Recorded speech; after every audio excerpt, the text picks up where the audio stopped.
Hello दोस्तों, कैसे हो आप लोग। आज की कहानी हमें साई कुमार रेड्डी भाई ने भेजी है। तो चलिए सुनते हैं कहानी उनके पॉइंट ऑफ व्यू से। हेलो दोस्तों, मेरा नाम साई कुमार रेड्डी है और मैं आंध्र प्रदेश के ओंगोल ज़िले का रहने वाला हूँ। ये घटना मेरे साथ 2004 में घटी थी। हुआ यूँ कि मैं और मेरा असिस्टेंट सूर्य तेजा हम दोनों मिलके राजस्थान माल लोड करने के लिए जा रहे थे। हम लोगों को राजस्थान से असम भी माल लोड करके जाना था और फिर असम से माल लेकर वापस ओंगोल आना था। हम लोग तकरीबन रात के 10 बजे ही ओंगोल से निकल गए। रास्ता काफ़ी सुनसान था। उस टाइम पे ज़्यादा ट्रैफिक नहीं था। हम लोग तकरीबन 4 दिन के बाद राजस्थान पहुँचे। राजस्थान पहुँच के हमने चैन की सांस ली, क्योंकि हमें डेडलाइन दी गई थी कि हमें 5 दिन के अंदर ही माल को पहुँचाना होगा। हम लोगों ने टाइम पे माल पहुँचा दिया और फिर शांति से वह एक ढाबे पे थोड़ा आराम किया और फिर रात को ही हम लोग असम के लिए निकल गए। वैसे आपको ये बात बता दूँ, वो दिसंबर का महीना था। ठंड इतनी ज़्यादा थी कि आपको मैं भूल ही नहीं सकता। मैंने गर्म कपड़े पहने थे, पर फिर भी मुझे इतनी ठंड लग रही थी कि मैं आपको बता नहीं सकता। दूसरी ओर सूर्य तेजा को उतनी ठंड नहीं लग रही थी। जैसे तैसे करके हम लोग असम पहुँचे। असम पहुँच के हमने वहाँ एक दिन पूरा रेस्ट लिया और फिर माल वहाँ से लोड करके दूसरा माल लेके हम लोग ओंगोल की ओर जाने लगे। हम लोग तकरीबन रात के 8 बजे ही वहाँ से निकल गए थे और फिर बीच में एक ढाबे पे रुक के हम लोग फिर वहाँ से घर की ओर निकल पड़े। शायद मैंने 50 किलोमीटर का रास्ता तय कर लिया। और आपको तो पता ही होगा कि असम से थोड़ा बाहर निकल के एक जंगल जैसा रास्ता आता है। हम लोग जंगल जैसे एरिया में जाने लगे। छोटे छोटे गाँव को पार करते हुए हम लोग आगे बढ़ते जा रहे थे। हम लोग फिर थोड़ा आगे गए होंगे कि मुझे एक औरत दिखाई दी। वो हमें ट्रक रोकने का इशारा कर रही थी। मुझे लगा कि इस औरत को शायद हमारी मदद की ज़रूरत होगी। सूर्य तेजा ने भी कहा कि अन्ना, अब गाड़ी रोक दीजिए, शायद इस औरत को मदद की ज़रूरत हो। और उस औरत ने भी मामूली गाँव वाले के जैसे कपड़े पहने थे, तो हमें लगा कि सच में उसको मदद की ज़रूरत होगी। हम लोग फिर उस औरत के पास जाके रोक दिए। वो औरत रोड के उस तरफ से मेरे साइड वाली खिड़की पे आके बोली कि भाई साहब, मेरी मदद कीजिए भाई साहब, मेरे पति की तबीयत खराब है और डॉक्टर को बुलाने के लिए थोड़ा आगे दूसरे गांव में जाना है। भाई साहब, प्लीज़ मेरी मदद कर दीजिए। मुझे भी उस औरत को देख के थोड़ा तरस आ गया। मैंने बोला कि बहन जी, आप चिंता मत करिए, आप आइए, मेरे ट्रक में बैठ जाइए, मैं आपको वहाँ तक छोड़ दूँगा। क्योंकि मुझे इस औरत को देख के बहुत ख़राब फील हो रहा था और उस औरत ने अपना चेहरा ढका हुआ था। मैंने सोचा शायद इसका कोई रिवाज होगा। उस औरत को हमने हमारे बीच बिठा लिया। हम लोग फिर वहाँ से आगे बढ़ने लगे। हम लोगों ने 2 किलोमीटर का रास्ता तय किया होगा कि वो औरत बोली, भाई साहब थोड़ा तेज़ चलाइए भाई साहब। मैंने बोला ठीक है बहन जी, अब ये तो बताइए आपके पति को क्या हुआ है। तो वो औरत बोली कि तबीयत खराब है और वो खून की उल्टी कर रहे हैं। वो सुन के मुझे बहुत दुख फील हुआ। फिर वो औरत अचानक से बोली, भाई साहब आप इस रूट पे नए हो क्या। मैंने बोला हाँ बहन जी, मैं इस रूट पे पहली बार आ रहा हूँ। तो वो बोली कि ये एरिया बहुत ख़राब है। मैंने बोला कि बहन जी, मुझे कुछ भी नहीं पता नहीं सूर्या को क्या हो गया था। वो उस औरत को एक अलग नज़रों से देखने लगा। एक पल तो ऐसा आया कि वो उस औरत के और करीब होने लगा। मैं आपको बता दूं कि सूर्या भले ही मेरा असिस्टेंट था, पर उसका चरित्र इतना अच्छा नहीं था। मुझे लगा कि ये पक्का उस औरत से बदतमीज़ी करेगा। मैंने उस औरत से बोला, बहन जी आपको अगर कोई प्रॉब्लम हो तो आप बता देना, बेझिझक बता देना मुझे। मैं आपके बड़े भाई जैसा हूँ। तो वो औरत अचानक से हंसने लगी। मैं समझ नहीं पा रहा था कि वो औरत क्यों हंस रही है, क्योंकि उसकी हंसी बहुत ही खौफनाक थी। वो अचानक से उसके नाखून अचानक से बड़े हो गए और वो सूर्या के गले को दबाने लगी। मैं अचानक से डर गया। मैंने अपना ट्रक रोक दिया और उस औरत को मारने लगा, क्योंकि मैं अब तक समझ चुका था कि यह औरत कोई मामूली नहीं है। हाथापाई में जब मेरी नज़र उसके पाँव पर गई तो मेरे तो छक्के छूट गए। उसके पैर उल्टे थे। वो एक चुड़ैल थी। जैसे तैसे करके मैंने सूर्या को छुड़ाया। हम लोग ट्रक के नीचे उतर गए। जैसे ही हम ट्रक के नीचे उतरे वो औरत वहां से गायब हो चुकी थी। वो देखे तो मैं और डर गया। सूर्या ने बोला, अन्ना, हम लोग ट्रक के बाहर से ज़्यादा ट्रक के अंदर महफूज है। हमें ट्रक के अंदर फिर से चढ़ना चाहिए और गाड़ी को आगे बढ़ाना चाहिए। मैंने बोला, सूर्या तू सही कह रहा है। हम लोग फिर ट्रक पे चढ़े और आगे बढ़ने लगे। हम लोग तकरीबन 8 किलोमीटर तक आगे आ चुके थे। मैंने सोचा कि अब वो बला टली, पर मैं गलत था। जैसे ही मैं थोड़ा आगे गया, लाल साड़ी पहने हुए और तकरीबन 10 या 12 फुट की हाइट पे हमारे ट्रक के सामने आके खड़ी हो गई। वो दृश्य देख के मैं बहुत डर गया था। मैंने आओ ना देखा ताऊ, मैंने उस औरत पे ट्रक चढ़ा दी, पर उस औरत पे कोई असर नहीं हुआ। वो औरत अचानक से हमारा पीछा करने लगी। ड्राइवर सीट के पास ही वो औरत हवा में तैर रही थी। उसके बड़े बड़े दांत थे। वो देख के मैं बहुत डर गया। पता नहीं मुझे क्या हुआ, पर मेरे ट्रक का बैलेंस बिगड़ने लगा और अचानक से मेरी ट्रक पलट गई। मैं बेहोश हो गया।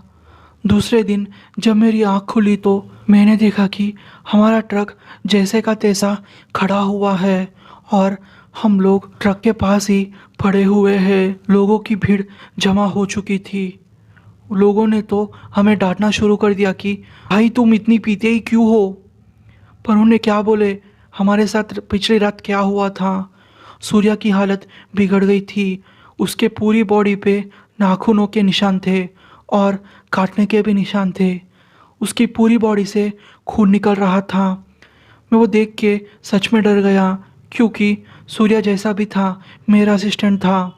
मैंने फ़ौरन उसे अस्पताल पहुंचाया। जैसे तैसे करके हमारे गांव पहुंचे। वहाँ जाके हमने एक तांत्रिक से दिखाया तो उसने बोला कि सूर्या की हरकत से वो चुड़ैल गुस्सा हो गई थी। वो आते जाते लोगों को ऐसे ही लिफ्ट मांगती है और एक जगह पे आके वो रुका देती है और वहाँ उतर के चली जाती है। पर सूर्या की उस हरकत से उस औरत को बहुत गुस्सा आ गया था, इसलिए उसने तुम लोगों के साथ वो सब किया। ये तो अच्छी बात है कि तुम लोग बच गए, वरना सूर्या की मौत पक्की थी। दिन से सूर्या बदल गया। वो सुधर गया था। उसने ये सब हरकतें करना छोड़ दिया। शायद उस दिन जो उसके साथ हुआ उस चीज़ ने सूर्या को सुधार दिया। भगवान का जितना भी शुक्रिया अदा करो उतना कम है। उसकी वजह से हम लोग बच गए थे। हेलो दोस्तों, मेरा नाम शिवा राव है और मैं आंध्र प्रदेश के कर्नूल का रहने वाला हूँ।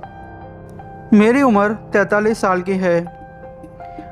यह घटना मेरे साथ जुलाई 2016 में घटी थी। हुआ यूँ कि मुझे माल लोड करने के लिए वेस्ट बंगाल जाना था। मेरा असिस्टेंट भीमा राव मेरे साथ था। उसकी उम्र 35 साल की थी। रास्ता काफ़ी लंबा था, तो हम लोगों ने ज़रूरत का सामान लिया और वेस्ट बंगाल के लिए निकल पड़े। रास्ता काफ़ी ठीक था, सफ़र भी एकदम अच्छे से था। तकरीबन 3-4 दिन के बाद हम लोग वेस्ट बंगाल पहुंच गए।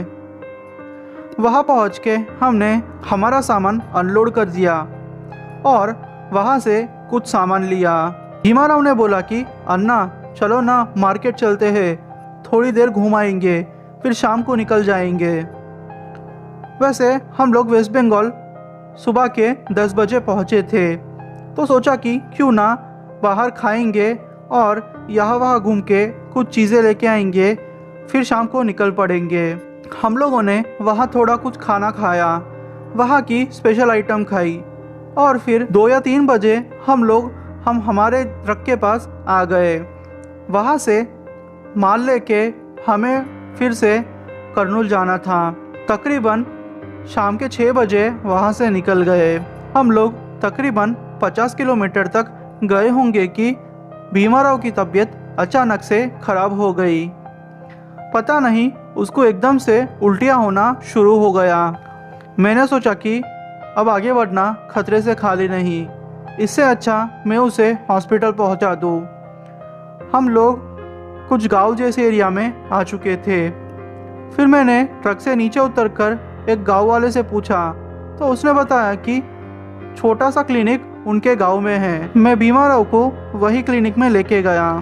वहाँ क्लिनिक के डॉक्टर ने बोला कि भीमाराव की तबीयत फूड पॉइजनिंग से खराब हो गई है, उसको 2-3 दिन रेस्ट यही करना पड़ेगा, फिर अपने घर के लिए आप निकल जाना। मैं भी फिर मान गया।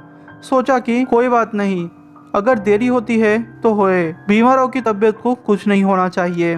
वो गांव वेस्ट बंगाल में ही पड़ता था, तो हमें बात करने में थोड़ी दिक्कत हो रही थी, क्योंकि आपको तो पता ही होगा कि साउथ इंडिया में लोग ज़्यादा हिंदी में बात नहीं करते और हमारे एरिया में तो बिल्कुल नहीं। पर फिर भी वो लोग हमारे इशारे समझ रहे थे। गाँव वालों ने मेरे और भीमाराव के लिए एक छोटी सी कुटिया दी हुई थी। वो कुटिया में हम लोग 2 दिन रहे। तीसरे दिन शाम को भीमाराव को कुछ अच्छा सा महसूस हुआ। उसने कहा कि अन्ना चलो अब निकल जाते हैं। मैंने कहा यार देख, तेरी तबीयत ठीक हुए ज़्यादा टाइम हुआ नहीं, इससे अच्छा हम आज की रात और कल दोपहर तक रुक जाते हैं, फिर कल शाम को निकल जाएंगे। तो भीमाराव ने बोला कि ठीक है अन्ना, बेड पे रह के मैं बोर हो चुका हूँ, क्यों ना थोड़ा बाहर घूम आए। मैंने बोला ठीक है भाई, चलो घुमाते हैं। वैसे वो गांव बहुत छोटा था।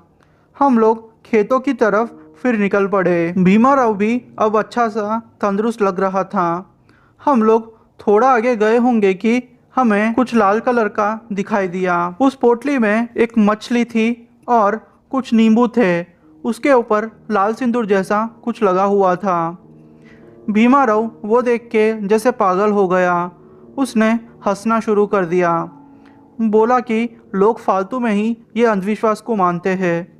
मैंने बोला भाई चुप कर, ऐसा बोलना ठीक नहीं होगा, तू कुछ भी मत बोल इसके बारे में। फिर भी वो नहीं सुना। उसने उस पोटली को लात मारी और फिर हंसते हुए बोला कि यह भूत भूत कुछ नहीं होते। पता नहीं भीमा को उस टाइम पे क्या हो गया था।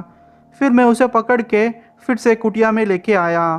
फिर दूसरे दिन हम लोग गाँव वालों को अलविदा कह के निकल पड़े। जाते जाते जिन्होंने हमें वो कुटिया दी थी उनको हमने 500 रुपये दिए और वहाँ से निकल पड़े। तकरीबन शाम होने आई थी। हम लोग आगे बढ़ते ही जा रहे थे। हमारा सफ़र एकदम ठीक से चल रहा था। चलाते चलाते रात के अब 1:30 बज चुके थे। हम लोग तकरीबन 20 या 25 किलोमीटर तक आगे बढ़ चुके थे, क्योंकि बीच में रास्ते में हमने एक ढाबे पे खाना खाया था। हम लोग आगे ही बढ़ते जा रहे थे। फिर अचानक से भीमा को कुछ हुआ। वो जैसे पागल जैसी हरकतें करने लगा। उसने बोला ट्रक रोक शिवा। मैंने बोला भाई कैसे बात कर रहे हो, ये कैसी बदतमीज़ी है। वो जैसे मेरी बात सुन ही नहीं रहा था। मैंने सोचा इसे कुछ हुआ है या फिर इसका पेट खराब हो गया है। मैंने अचानक से ट्रक रोक दी। जब मैंने ट्रक रोकी तो अचानक से ट्रक के सामने कोई आकृति प्रकट हो गई। वो एक काला साया था। भीमा वो काले साये को ऐसे ही घूरता रहा। पता नहीं क्या हो गया था उसे। मैंने फिर नीचे उतरा और भीमा को 2 थप्पड़ लगाए, क्योंकि मैं समझ चुका था कि ये चक्कर क्या है। भीमा थोड़ी देर के लिए होश में आ गया। उसने बोला कि अन्ना वो मुझे मार डालेगी, अन्ना वो मुझे मार डालेगी। मैंने बोला क्या हुआ यार, अच्छे से ठीक से बोल। पर अचानक से उसके तेवर अलग हो गए। वो ज़ोर से चिल्लाया और मुझे नीचे गिरा दिया। मैं वही बेहोश हो गया। जब मेरी आँख खुली तो भीमा वहाँ नहीं था। कोई औरत वहाँ खड़े हुए थी और वो ज़ोर ज़ोर से हंस रही थी।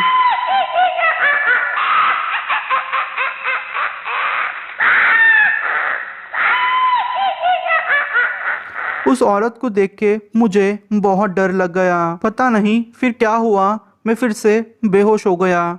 जब मेरी आँख खुली तो मैं पास के अस्पताल में था और मुझे पता चला कि बीमा के राइट वाला पैर सड़ चुका है। पता नहीं अचानक से ये क्या हो गया था उसे। फिर हम 15 दिन के बाद घर पहुँचे और वहाँ जाके एक तांत्रिक को दिखाया तो पता चला कि भीमा ने जब उस दिन उस पोटली को लात मारी थी तो जिस चुड़ैल को उस पोटली में बंधा गया था उस चुड़ैल को गुस्सा आ गया। उसने हमारा पीछा वहाँ तक किया और जब जंगल जैसा एरिया आया तो उसने ये सब खेल खेला और जिस पैर से भीमा ने लात मारी थी उस पैर को उस चुड़ैल ने सड़ा दिया। भीमा का पैर अब कट चुका है। उसने उस दिन के बाद से ट्रक का काम छोड़ दिया और अब सारा दिन घर में ही पड़ा रहता है। पता नहीं उस एक इंसिडेंट ने हमारी ज़िंदगी बदल दी। शायद ये हमारी किस्मत में लिखा था। बस आपको एक ही बात बोलूँगा कि आप कभी भी किसी भी चीज़ का मजाक ना उड़ाइए। अगर आप मानो या ना मानो वो आप पे है, पर कभी भी मजाक मत उड़ाना। दोस्तों, आपको ये कहानी कैसी लगी?